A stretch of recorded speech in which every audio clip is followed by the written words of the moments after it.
Assalamu alaikum dear friends. Today we will learn about chapter number 8, Structure of Earth. Let's learn 8.1 Structure of the Earth. We all live on Earth. We get our food and water from the Earth.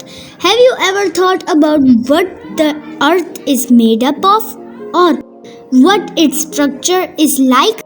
Let us read about its structure in brief. Planet Earth is shaped as a sphere. It must have a center.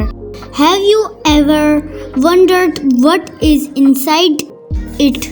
The structure of the Earth is divided into 4 major components, that is, the crust, the mantle, the outer core, and the inner core. Each layer has its own physical state and is characterized by a unique chemical composition. The structure of the Earth. Bye bye, see you next time.